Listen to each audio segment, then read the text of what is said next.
Start करते हैं। सबसे पहले जो है डाइजेस्टिव सिस्टम। तो डाइजेस्टिव सिस्टम जब आप देखते हो तो डाइजेस्टिव सिस्टम में सबसे इंपॉर्टेंट चीज है, किसी भी जो आप भोजन करते हैं, खाना खाते हैं, उसका जो है हमें पाचन करना है ताकि उससे हमें एनर्जी मिल सके। सिंपल सा फंडा है, मतलब जटिल पदार्थ को छोटे सरल पदार्थ में तोड़ने का काम टोटल जो है आपके डाइजेस्टिव सिस्टम का है। अब डाइजेस्टिव सिस्टम जब आप देखते हैं पाचन तंत्र में, तो आपको जो है सबसे पहले दो ही चीजें आपको समझना है। एक तो ये नली के द्वारा जो भोजन आपका पास हो रहा है, ठीक है, नली के द्वारा ये जितना भी नली दिख रहा है आपको ये, तो ये एक पहला चीज है जिसमें आपका भोजन जो है सर्कुलेट हो रहा है, यहां से वहां तक मूवमेंट कर रहा है। समझ में आ रहा है? तो ये एक इंपॉर्टेंट चीज है। उसके बाद इसको पचाने के लिए हेल्प करने वाले जितने भी आपके जो हेल्प करते हैं केमिकल, जिसको हम बोलेंगे, तो एक होता है, दो तरीके के हम बात करेंगे इसमें। फिजियोकेमिकल प्रोसेस इसको बोला जाता है। फिजियोकेमिकल प्रोसेस क्यों बोला जाता है? क्योंकि इसमें एक भौतिक क्रिया होती है और एक रासायनिक क्रिया होती है। दो चीजें मिलकर के इसको जो है आप क्या करते हैं, भोजन को पचाने का काम करते हैं। दूसरा चीज इंपॉर्टेंट इसमें ग्लैंड्स होते हैं। तो दो चीज को ही हम समझेंगे इंपॉर्टेंट चीजें।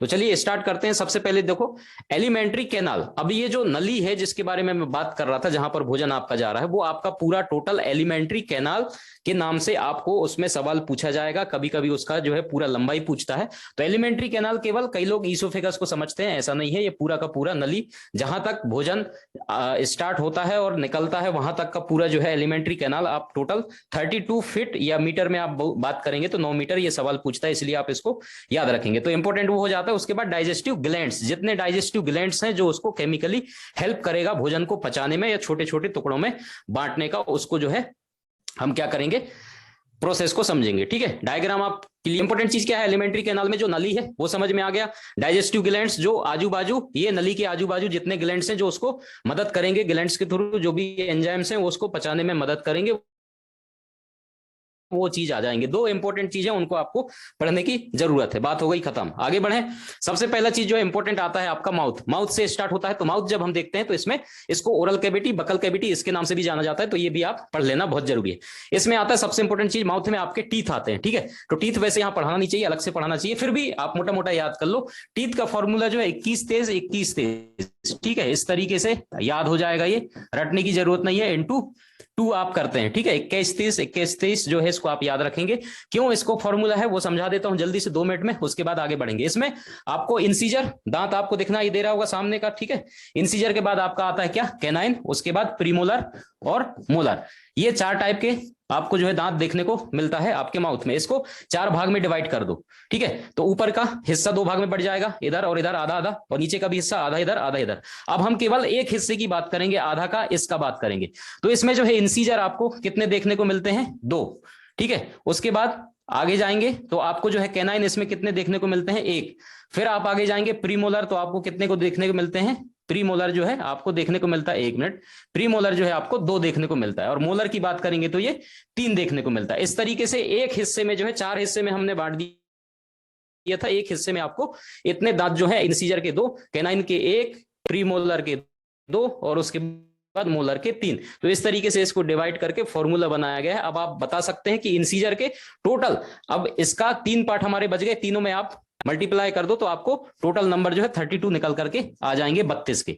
समझ में आ गया? तो इतना सा सिंपल सा फॉर्मूला है, आपको रटने की जरूरत नहीं है, आप ऐसे भी निकालोगे, फॉर्मूला याद रखो। आपको जो है इंसीजर, कैनाइन, प्रीमोलर और मोलर, ये सारे दांतों का आपको पता चल जाएगा। तो दांतों में कभी अगर पूछेगा तो ये पूछता है, और ज्यादा कुछ पूछेगा नहीं इसमें। ठीक है, डिटेल पढ़ने की जरूरत नहीं है ज्यादा। हाँ, हार्डेस्ट जो मटेरियल है इसमें एनामेल होता है, इससे क्वेश्चन बनता है, इसलिए आप इस चीज को याद रखेंगे। कैल्शियम और फास्फोरस जो कि आप पढ़ते रहते हैं, तो एनामेल जो है इसमें हार्डेस्ट मटेरियल आपको देखने को मिलता है टीथ में। टंग की बात कर लेते हैं। टंग में क्या क्या चीजें आ जाते हैं भाई? टंग भी ये एक्चुअली में सेंस जो है उसके लिए हम अलग से चैप्टर है इसमें। ठीक है, संवेदी अंग के तौर पे जो है इसको पढ़ा जाता है, फिर भी हम इसमें इन्वॉल्व हो रहा है टंग भी, तो इसको हम पढ़ लेते हैं। इसमें से सवाल सिंपल से ये पूछता है कि स्वाद जो है किस जगह पर, और लिखते जाओ जो जो चीजें। अब स्वीट, मीठा का स्वाद जो है आपको स्टार्टिंग में मिल जाएगा। ठीक है, इसको अपेक्स बोलेंगे, देख लो आप बाजू में। उसके बाद साल्टी का स्वाद यहाँ पर और यहाँ पर देखने को मिलता है। ठीक है, आगे का आप देख सकते हैं। उसके बाद ये जो है आपका सौर वाला जो स्वाद है आपको यहाँ पर देखने को मिलेगा, रेड कलर में, जो भी कलर है यहाँ पर आपको देखने को। बिटर का स्वाद जो है आखिरी में, लास्ट में आपको यहाँ पर दिखाई देता है। तो उसी तरीके से यहाँ पर इन अंगों के नाम आप याद कर सकते हैं, पार्ट्स के नाम अलग अलग। ठीक है, तो आप ये याद कर सकते हैं। बाकी इसी तरीके से सवाल पूछता है कि मीठेपन का स्वाद जो है जीभ में कहां पर मिलता है। तो इतना सा है, ये चीजें आप जो आपको जो है क्या करना है, चलिए, सिलाइवा में जो है, सिलाइवरी ग्लैंड में सबसे पहली चीज सिलाइवा आप देखते हो। सिलाइवा जो है आपका पीएच इसका पूछता है एग्जाम में, पीएच कितना है भाई इसका 6.8 है, ठीक है 6.8। यही सवाल जो है आपको एग्जाम में पूछा गया था पिछली बार, तो ये आप देख लेंगे। प्रोड्यूस डेली कितना होता है 1.5 लीटर में होता है, तो ये भी पूछा जाता है सवाल में। 3 ग्लैंड्स आपको इसमें देखने को मिलता है, ये बहुत इंपॉर्टेंट है। तो 3 ग्लैंड्स आपके कौन कौन से आगे जाकर के हम बात करेंगे, लेकिन इसमें एक चीज और है जो कि आपको लाइसोजाइम याद रखना है, जो कि बैक्टीरिया को मारने का काम करता है। अगर आपने भोजन खाया कोई भी उसमें बैक्टीरिया वगैरह है तो उसको मारने का काम करेगा, ठीक है। टाइलिन है वो जो है आपका डाइजेस्ट करता है किसको, कार्बोहाइड्रेट को। इसलिए जो है कार्बोहाइड्रेट को प्राइमरी सोर्स ऑफ एनर्जी कहा जाता है, किसको, कार्बोहाइड्रेट को। क्योंकि जब आपने खाना खाया कोई भी चीज, तो प्राइमरी जो आपको एनर्जी का सोर्स कहां से मिलेगा, कार्बोहाइड्रेट से, क्योंकि मुंह में ही पाचन उसका स्टार्ट हो गया किसका, टाइलिन के द्वारा डाइजेस्ट कार्बोहाइड्रेट का। तो इतना याद रख लेना भाई। सबसे बड़ी ग्रंथि कौन से है इसमें, आपका पैरोटिड ग्लैंड से, ये याद रखना, यहां से सवाल पूछता है। जल्दी जल्दी हम केवल रिवाइज कर रहे हैं, बाकी आपको थ्योरी बहुत इंपॉर्टेंट चीजें। तो पैरोटिड ग्लैंड सबसे बड़ी ग्रंथि जो है आपके लार में होता है। बाकी सबमेंडुलर ग्लैंड और सबलिंगुअल ग्लैंड्स ये 2 और होते हैं, ठीक है। तो ये भी आप याद रखेंगे। बाकी एग्जाम में अलग अलग तरीके से पूछता है, बड़ी ग्रंथि का नाम पूछ लिया लार ग्रंथि में, या फिर इनमें से कौन सा लार ग्रंथि के एग्जाम्पल हैं, ये तीनों का नाम दे देंगे, एक अलग से दे देगा, वो आपको पहचानना रहेगा। तो इस तरीके से सवाल यहां से बनते हैं भाई, ठीक है। तो ये बाकी चीजें हैं। यहां पर एक चीज और समझ लो, जब भोजन यहां पर आप करते हैं तो एक इंपॉर्टेंट चीज और बनता है कि भोजन को जो है, क्योंकि देखो यहां पर आप ध्यान से डायग्राम को आप देखेंगे और समझेंगे कि भोजन यहां से जो जा रहा है, तो दोनों चीजें हैं यहां से, एक तो श्वास नली भी आपको यहां मिलेगा और उसके बाद खाने का भी नली आपको मिलेगा। तो श्वास नली जो है आगे की तरफ रहता है और आहार नली जो है आपको पीछे की तरफ होता है। तो यहां पर एक जॉइंट्स होता है जो आपको भोजन को श्वास नली में जाने से रोकता है, उस इंपॉर्टेंट और अंग को जो है आप क्या बोलते हैं, एपिग्लोटिस बोलते हैं। बहुत इंपॉर्टेंट है, ये सवाल बनता है, या फिर उसको ट्रैफिक पुलिस के नाम से भी बुलाया जाता है, इस तरीके से क्वेश्चन बनता है। तो एपिग्लोटिस को भी आप याद रखना, वो श्वास नली में जाने से उस भोजन को जो है आपको रोकता है। बाकी आगे आपका भोजन जो है ईसोफेगस के थ्रू नीचे जाएगा। वो कैसे जाता है बाकी आगे हम देख लेते हैं। अब इंपॉर्टेंट चीज आपका क्या आ गया, ईसोफेगस, ठीक है। तो ईसोफेगस में कोई भी भोजन का डाइजेशन नहीं होता, मुंह का हमने देख लिया। ईसोफेगस में कोई भी भोजन का डाइजेशन नहीं होगा, यहाँ पे कोई भी एंजाइम नहीं होगा। लेकिन यहाँ एक इंपॉर्टेंट चीज होता है जहां से सवाल बनता है ईसोफेगस में, कि इसकी लंबाई के ऊपर सवाल बनता है। सेंटीमीटर में भी याद कर लेना, फीट में भी, मीटर में भी, सब में याद कर लेना, क्योंकि कहां से क्या पूछ लिया जाए कन्वर्ट करना आपको आना चाहिए। ये भी आप ध्यान रखते जाना भाई। क्या क्या चीजें बताते जा रहा हूं, बहुत ध्यान से समझते जाना। ईसोफेगस में आपको इसकी लंबाई पूछा जाता है। ईसोफेगस में क्या भोजन का पाचन होता है, नहीं होता है, ये चीज आप याद रखना। इतना मैंने बता दिया। अब भोजन आपने यहां पर खाया, एकदम से ये नीचे धड़ से तो गिरेगा नहीं, ठीक है। तो ये रुक रुक करके यहां पर भोजन जो है क्या है, आगे बढ़ता है, ठीक है। इस तरीके से रुक रुक करके जो है आगे बढ़ेगा आपको भोजन, उसको जो है पेरिस्टाल्सिस बोलते हैं इस प्रक्रिया को। तो ये सवाल पूछा जाता है, ये याद रखना, अभी एमसीक्यूज के क्वेश्चन में नीचे आएगा। समझ में आ गया। तो इसमें इंपॉर्टेंट चीज यही है, ईसोफेगस में ये चीज आप याद रखना, यहां से सवाल बनता है। अब आ गया आप अगला जो है इंपॉर्टेंट चीज, अब आपने ईसोफेगस से जब नीचे भोजन आ रहा है, तो भोजन जो है वहां पर बोगस फॉर्म में है, ठीक है, बोलस फॉर्म में है। तो अब जब नीचे भोजन आपका आ रहा है, तो यहां से जो है आपका क्या हो जाएगा, स्टमक में आएगा। अब हमारा जो इंपॉर्टेंट चीज क्या आ गया, स्टमक। अब स्टमक में सबसे इंपॉर्टेंट जो सवाल बनता है वो क्या बनता है, सबसे ज्यादा देर तक भोजन आपका जो है कहां पर रुकता है, स्टमक में रुकता है, 4 घंटे तक रुकता है। और इसके पार्ट्स भी अलग अलग हैं, वो भी हम देखेंगे अभी। लेकिन इसमें सबसे इंपॉर्टेंट चीज क्या है, HCl। HCl मतलब हाइड्रोक्लोरिक एसिड। एसिड मतलब बहुत डेंजर चीज है, समझ में आ रहा है। इसका पीएच एसिडिक में है, हाइड्रोक्लोरिक एसिड सबको पता है। तो ये क्या करेगा, जो बैक्टीरिया बहुत ढीठ टाइप के हैं, अगर वो मुंह से बच करके आगे आ गए, तो उसको सबसे पहले तो पकड़ करके मारने का काम आपका हाइड्रोक्लोरिक एसिड कर देगा। अब इसमें जो है बहुत सारी चीजें हैं, गैस्ट्रिक जूस है, ठीक है। इसका पीएच आप देख सकते हैं 1.2 से 3.0 तक होता है, मतलब बहुत ही ज्यादा एसिडिक है, ठीक है। इसमें रेनिन नाम का एंजाइम है, बहुत इंपॉर्टेंट है, जिसमें मिल्क को जो है डाइजेशन में हेल्प करता है। प्रोटीन इसमें कौन सा पाया जाता है, केसिन, ठीक है। उसके बाद पेप्सिन जो है, पेप्सिन पी से याद रखना, प्रोटीन। प्रोटीन को किस में बदलता है, पेप्टोन में बदलता है। प्रोटीन का पाचन यहां पर पूरा नहीं होता है, ठीक है, प्रोटीन केवल पेप्टिन में बदल रहा है। समझ में आ रहा है। अभी तो प्रोटीन को तोड़ना है तो कहां तक जाना पड़ेगा, एमिनो एसिड तक जाना पड़ेगा, क्योंकि प्रोटीन किससे मिलकर बनना है, एमिनो एसिड से। हमारा खेल केवल इतना है कि हमें केवल कार्बोहाइड्रेट, ठीक है, और प्रोटीन, और दूसरा क्या है, फैट, ये 3 चीजों को पचाना है। सबसे इंपॉर्टेंट चीज कार्बोहाइड्रेट, प्रोटीन, फैट। बाकी विटामिन वगैरह सारी चीजें तो डायरेक्ट एब्जॉर्ब हो जाते हैं। तो कार्बोहाइड्रेट जैसे अलग अलग चीज से मिलकर बना होता है, सबको पता है, किससे किससे, कार्बन, हाइड्रोजन, ऑक्सीजन, ठीक है। और उसके बाद प्रोटीन एमिनो एसिड से, फैट तो कितने सारी चीजें, ये जटिल जो पदार्थ हैं इनको जो है तोड़ने का प्रोसेस ही चल रहा है आपके किसमें, डाइजेस्टिव सिस्टम में। तो वही चीज हम देख रहे हैं। तो प्रोटीन अभी यहां पर पेप्सिन के द्वारा किसमें कन्वर्ट हो गया, पेप्टोन में। सबसे इंपॉर्टेंट चीज जो है हमने स्टमक में जो देखने वाली बात थी, ये हमने यहां पर स्टमक में देख लिया। और कोई बात है तो हम नीचे जो है उसको कवर अप कर देंगे, बाकी जो इंपॉर्टेंट चीज है वो हमने यहां पर बता दिया। ठीक है, स्टमक तक हमारा क्लियर हो गया। अब यहां पर भोजन जो आ रहा है आगे जाकर के वो काइम कहलाएगा। क्या कहलाएगा, काइम कहलाएगा। तो इस चीज को आपको समझना है। अब यहां पर देख लो, ये आपका क्या है, स्टमक है। स्टमक में अलग अलग रीजन है, यहां से सवाल बनता है, बहुत इंपॉर्टेंट है। क्या क्या बनेगा भाई, सबसे स्टार्टिंग जो है आपका क्या है, कार्डियक। ठीक है, ये वाला फॉर्म जो है, उसके बाद फंडस आ जाता है, बॉडी आ जाता है। ठीक है, अब जो सवाल बनता है क्या, HCl हाइड्रोक्लोरिक एसिड भाई खतरनाक तो होता है, तो वो आपके लिवर को खत्म क्यों नहीं कर देता, या फिर लिवर को जो है जलाता क्यों नहीं है। ठीक है, वो जलाता इसलिए नहीं है, सबसे इंपॉर्टेंट चीज उसका क्या है, म्यूकस का एक लेयर होता है। ठीक है, जो कि एसिड और बेस के बैलेंस को जो है बना के रखता है। अगर कभी कोई सवाल आ गया तो उसको जो है आपको हाईलाइट करके चलना है और याद करते चलना है। ठीक है, उसके बाद जो है आगे आपका यहां पर पाइलोरिक रीजन जो होता है यहां पर, जो कि आपके आगे जाकर के ड्यूडिनम या स्मॉल इंटेस्टाइन में जाकर के खुलेगा, और यहां पर ईसोफेगस आकर के जुड़ता है उस रीजन को क्या बोलते हैं, कार्डियक। यही सवाल बनेगा, इसलिए जो आप इसको याद रखना, ऊपर वाला और सबसे लास्ट वाला। तो यहां से सवाल अधिकतर बनते हैं, तो इस चीज को जो है आपको याद रखने की जरूरत है। ठीक है भाई, तो स्टमक में आपके इंपॉर्टेंट चीज जो है हमने बता दिया है। बाकी कोई चीज अगर रह जाता है तो उसको हम आगे जाकर के कवर अप कर देंगे। अब देखो यहां पर अगला जो है आपका पेंक्रियास। अब देख लो, ये जो डाइजेस्टिव सिस्टम है, एक बार और मैं दिखा देता हूं, ध्यान से देखो ये। ठीक है, यहां जो आपको डाइजेस्टिव सिस्टम दिखाई दे रहा है, अब देख लो यहां से। ठीक है, हम कहां तक बात कर लिए, हम यहां से मुंह से उतरे ईसोफेगस में और स्टमक तक आ गए। ठीक है, अब स्टमक तक आपका भोजन जो है यहां पर आ गया है। अब इस स्टमक से भोजन को आगे बढ़ना है 4 घंटे इंतजार करने के बाद।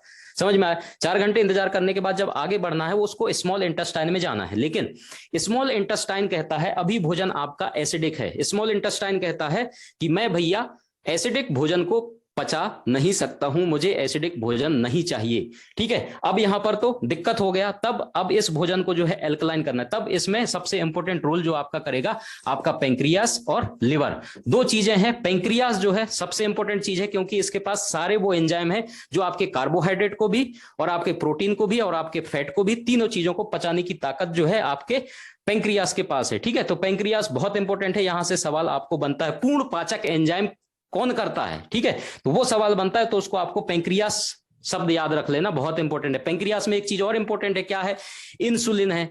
समझ में आ रहा है, इंसुलिन की कमी के कारण कौन सी बीमारी होता है वो भी पता होना चाहिए आपको। सब आएगा अभी एमसीक्यूज में, सब पूछूंगा मैं। ठीक है, उसके बाद सबसे इंपॉर्टेंट चीज आपका आता है लिवर। लिवर के अंदर क्या आता है, गॉल ब्लैडर। ठीक है, ये जो है पित्त का निर्माण करता है, बाइल का निर्माण करता है, बाइल जूस का निर्माण करता है, और आपके गॉल ब्लैडर में स्टोर होता है, वहां से उसको रिलीज करता है। अब देखेंगे इसमें कौन कौन सी चीजें होते हैं। तो यहां तक समझ में आ गया भाई। अब भोजन तो आपका क्या है, एसिडिक है, उसको एल्कलाइन भी करना है। देख लेते हैं आगे, तो चलिए फटाफट क्या क्या चीजें हैं। पेंक्रियास देख लेते हैं। पेंक्रियास जो है यहां पर लिखा हुआ है, देखो, फुल डाइजेस्टिव आपका एंजाइम्स जो है आपको किसमें मिलने है, पेंक्रियास में देखने को मिलना है भाई। ठीक है, इसमें से सवाल, हमारा फोकस केवल और केवल डाइजेशन से रिलेटेड है, इसलिए हम बाकी चीजें नहीं पढ़ेंगे, उसी चीज को हम फोकस करेंगे। अब इसमें देख लो, लेट से याद कर लेना इसके एंजाइम्स, लेट LAT। इसमें सबसे इंपॉर्टेंट चीज है लाइपेज। ठीक है, लाइपेज जो है किसको पचाएगा, फैट को, आपके जो चिपचिपा पदार्थ है उसको लाइपेज पचाएगा।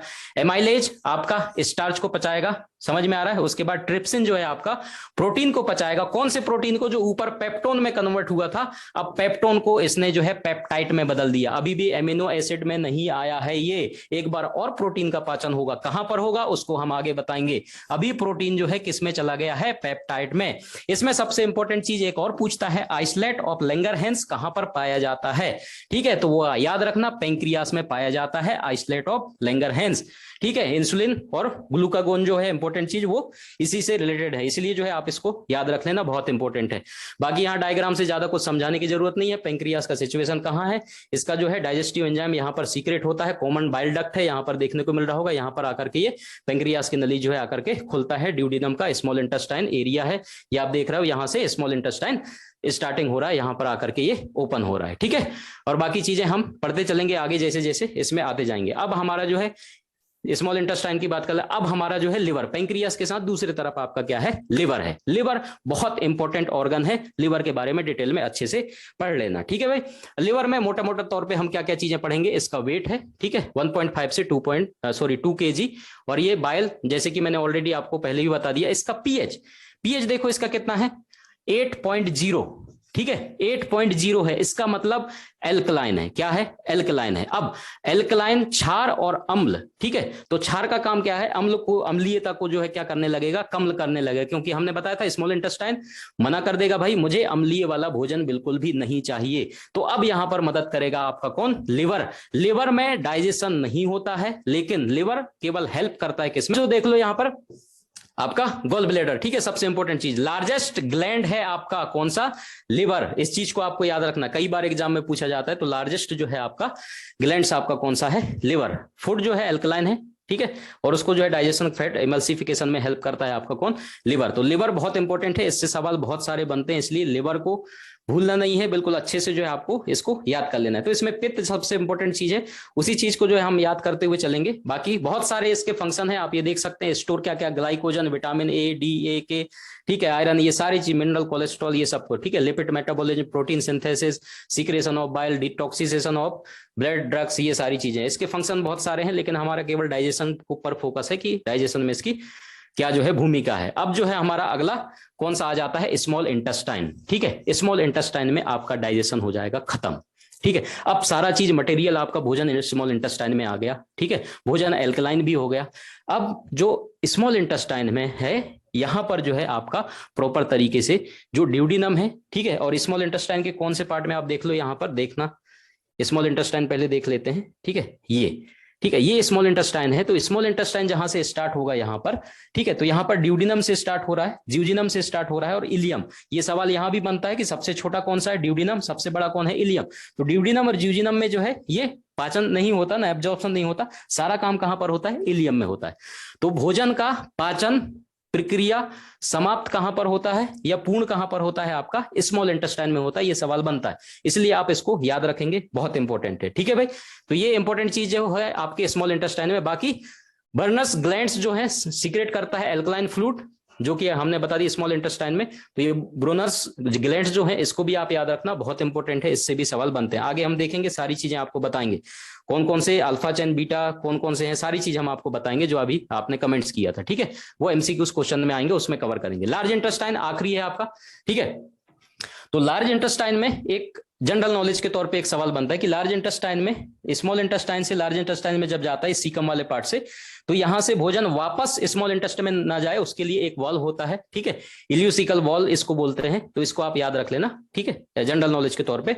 बाकी इसके अलग अलग रीजन है। लार्ज इंटेस्टाइन में केवल पानी जो होता है, पानी का अभी तक पाचन हुआ नहीं है, पाचन होता भी नहीं है, तो पानी जो है अब्जॉर्ब होगा, या ये सारी चीजें कहां पर इंपॉर्टेंट चीज है वाटर का आपका लार्ज इंटेस्टाइन में। लार्ज इंटेस्टाइन में कोई भी भोजन का पाचन की प्रक्रिया यहां पर संपन्न नहीं होता, बाकी ये वाटर का है, ठीक है, सबसे इंपॉर्टेंट चीज। बाकी इसके पार्ट्स आप याद रख लेना, कई बार एग्जाम में पूछता है कौन कौन से पार्ट हैं, अलग अलग पार्ट्स हैं, ठीक है, तो वो याद करने वाली चीजें हैं, वो आप याद रख लें। लेकिन पाचन की प्रक्रिया लास्ट तक आपका यहीं तक है। और एक बार और मैं क्लियर आपको डायग्राम के थ्रू समझा देता हूं, जो इंपॉर्टेंट चीज है वो हम क्लियर करे दे रहे हैं यहां से, ठीक है भाई। हाँ, तो जो डाइजेस्टिव सिस्टम था, पूरा चेन जो था, एक तो एलिमेंट्री कैनाल के थ्रू था, और दूसरा चीज था आपके ग्लैंड्स के थ्रू, ठीक है, दो चीजें थे इंपॉर्टेंट चीजें। और उसमें जो चीजें याद करने वाली चीजें हैं, वो तो आपको याद करनी पड़ेगी। कौन कौन सी चीजें याद करनी है, सारा चीज मैंने बता दिया। ग्लैंड्स, कौन किसको डाइजेस्ट करता है, किसकी लंबाई कितनी है, किसका जो है वजन कितना है, कौन बड़ा ऑर्गन है। तो इस तरीके के सवाल बनते हैं, बहुत सिंपल सिंपल सवाल होंगे। अभी एमसीक्यूज हम लेकर के आएंगे, तो आपको बहुत आसान तरीके से सारा